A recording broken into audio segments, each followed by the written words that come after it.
Okay. Hi, my name is Melissa Hasbrook. I am the founder of Gold Standard Athletes. I'm based out of Middletown, New York. I'm 24 years old, and I went to college at the University of Massachusetts Lowell. I did my undergrad and my master's in accounting. So a little bit over a year ago, I started my big girl job at my accounting firm, and it was, a 90-minute commute. Wasn't the best.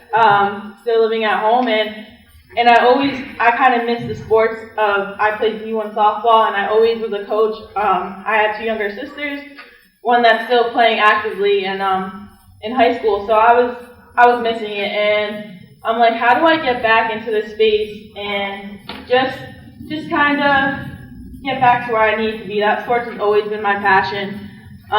So what I did was, I thought about it. I'd come back from 12-hour days of work, and I would go home and coach with my dad, and I would have fun. It was fun. I've coached the same group of kids for forever, considering my sister's still a sophomore, and I kept finding myself telling them the same things over and over in terms of recruiting, in terms of nutrition, in terms of sports performance, and I'm like, how can I make this a viable product that I can scale the information I give to these same group of kids all the time?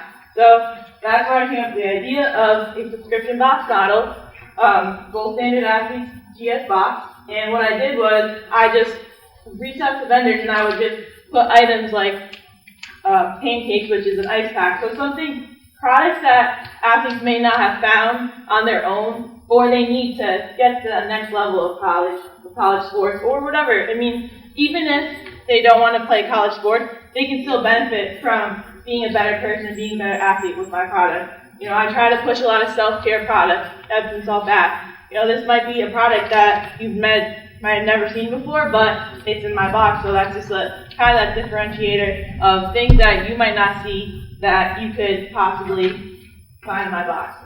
A big proponent of one of the items in my box is LRT Sports. Kirsten, thank you. So I was able to meet up with Kirsten last year and just kind of put that recruiting information out there on a consistent basis to kind of understand what kids need to get to that next level.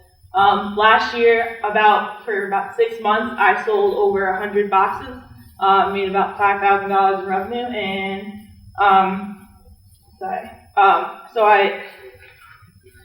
so what I did was I run it out of my house. I just kind of grinding and reaching out to vendors. I've talked to people. Max Prep has been one. So that's kind of how I've been doing it. Looking to scale, looking to get the operations out of my parents' house. I think they would think the same. So just scale and just kind of continue to grow with this, and hopefully this can be something that I can do full time as opposed to working my big girl job. So thank you.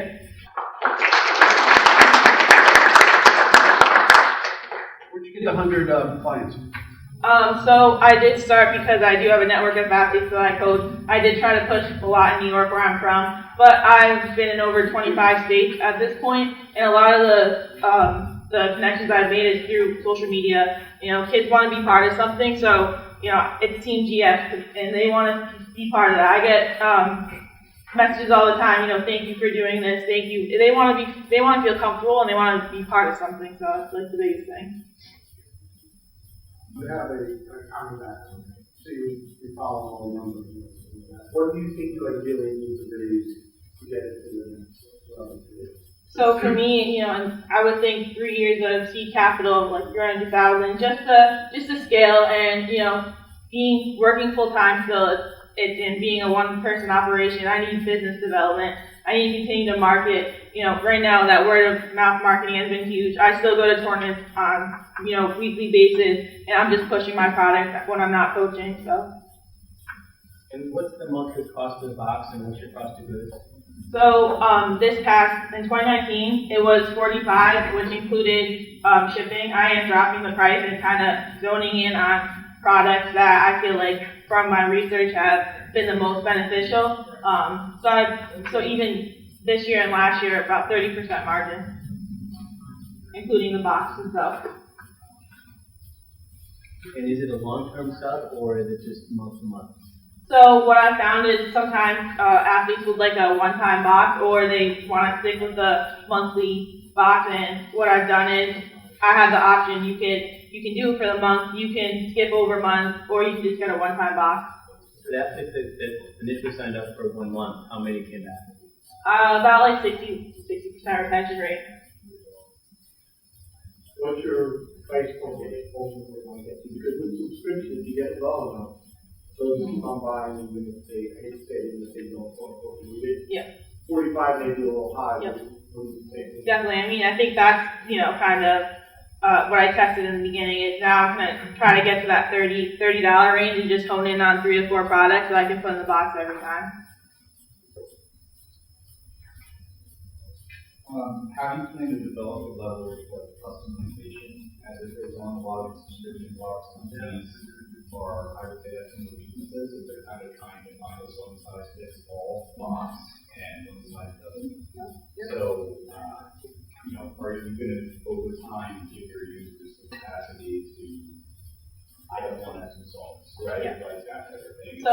So right now when you buy a box, I do collect like an athlete profile to see what sports they're playing and what their interests are. And, the end goal is really to have, I could have a football player that in his season he wants a football GS box, or if there's a softball player, they want a softball GS box, as opposed to, one universal box. I think there definitely is differences in what athletes need. What I've seen is definitely with male athletes is they want items that they can gain weight with, or they can lose weight with, or maintain their weight, and that's like a big part of where I kind of want to go as well. Right now we had muscle milk in all our boxes with different types of protein, so that was a good indication of what athletes needed. You have a brand that comes to you that wants to be able to get their product in a scalable level with thousands. How do you acquire those consumers, and what is what's your conversation with that brand to say, here's how we can fulfill that for you? So for example, Max Preps, it's primarily a free site that is for high school athletes. That's my target audience. And when I've had conversations with them, they like the sub box idea, and they want to get they would like their users to have that kind of material information. So, Max Preps is a big proponent of trying to just scale quickly, getting into their newsletters and just giving away giveaways and stuff like that, just so I can start now and just scale that way. When it comes to vetting the actual products, are you going to be agnostic, or are you going to have an opinion relative to this has too much sugar, this has whey rather than soy protein?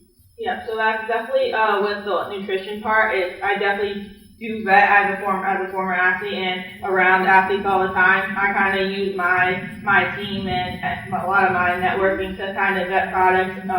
My strength and conditioning coach from home was the Army powerlifting coach for 20 years, so he has guided me a lot in what kind of products to use, and that he has athletes that come to him all the time, like what can I put in my body to do the results they want. Anyone else doing this yet? No, not so. I've seen sports boxes more for like a fan. Nothing to educate youth athletes. Definitely not in the high school space. It's more or less like CrossFit or maybe even like a younger athlete, kind of just like nothing that's gonna get them to the next level. So why did you stop selling? You sold $5,000 worth last summer. What happened? I had tax season, so to be honest. There you go. Work out the way that one. Yeah, I mean, every year. Girl job. The big girl job called me, so I had to answer to them, obviously. Do you But envision yourself doing this full time once you get a raise? Or do you yes. want to ease into it, or do you want to go hard into it?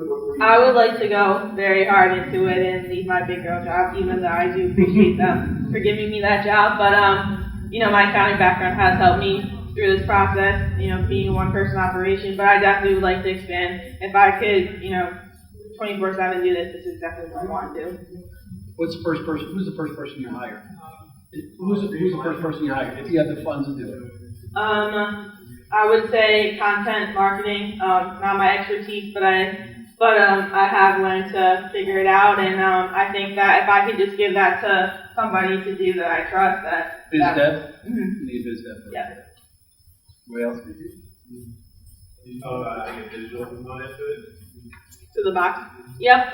So this year I would like some kind of component where within the box, there is like some kind of digital asset that, a lot of the times kids will just throw away. If you give them paperwork, no one wants to read that. So just a way to get the same kind of information in like shorter spurts. We're good? Hey, good job.